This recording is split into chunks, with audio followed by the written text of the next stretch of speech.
Sa Barangay Balibago, Angeles City, nagsimula ang pangarap ni Calvin Abueva na makapaglaro ng basketball.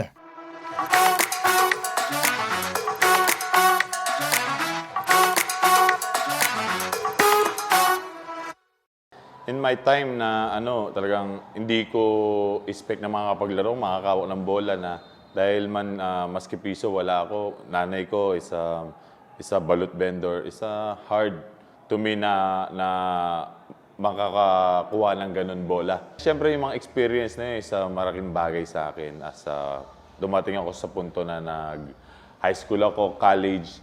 Yun na, nabi ko, itong bola to, ito yung mahalaga. Kumbaga parang treasure itong bola eh.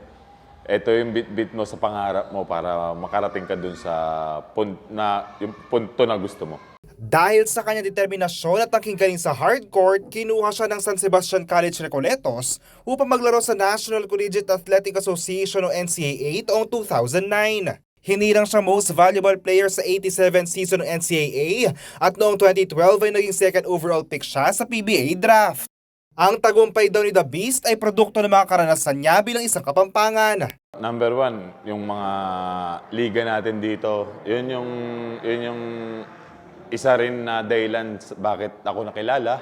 Kasi hindi naman in the big impact na mapakikilala ka sa isang iglap, hindi eh. Kailangan mo mag-prepare konti-konti, kahit saan liga, kikisali ka. At pinapakita ko lang kung hanggang saan ang level ko sa nilalaro ko nun. Hindi lang sa collegiate professional league pinakita ni Abueva ang kanyang impact sa hardcourt, kundi maging sa international stage.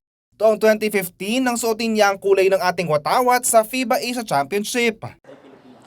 Actually, ako isang bata nangarap lang rin na makapaglaro dyan one time.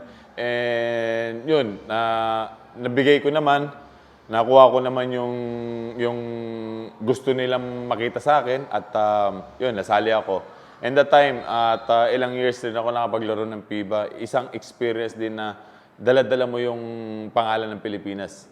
Hindi ko iniintindi kung ano yung nasa likod ko. Ang iniintindi ko ay kung ano yung dala ko na sa harap ko. Marami raw natutunan ng Kabalen basketball superstar sa kanyang pagsabak sa international games. Ito rin muna ang pwede niyang maibigay na payo sa ating Gilas Pilipinas players na sasabak sa FIBA World Cup 2023. Yes, nakadagdag sa confidence at naging mano sa tiwala sa sarili. At yun nga, disiplina at bigyan lang ng time ang pagpapractice natin lagi.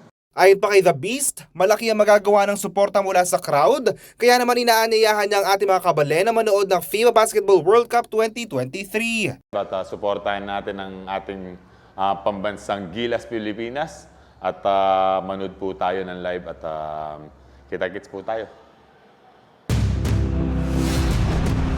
Sa August 25, ang unang laro ng Gilas Pilipinas sa FIBA Basketball World Cup 2023.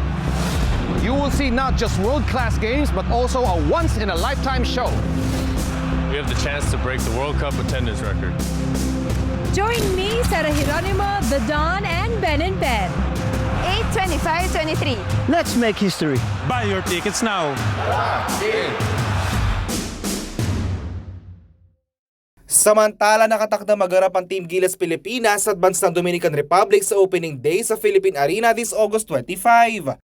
Maglalaban din ang bansang Angola at Italia para sa unang panalo. Maaaring bumisita sa ticketnet.com.ph at smtickets.com para maka-avail na ng mga passes sa iba't ibang mga laro na gagawin dito sa Pinas. JM De Jesus, CLTV 36 News.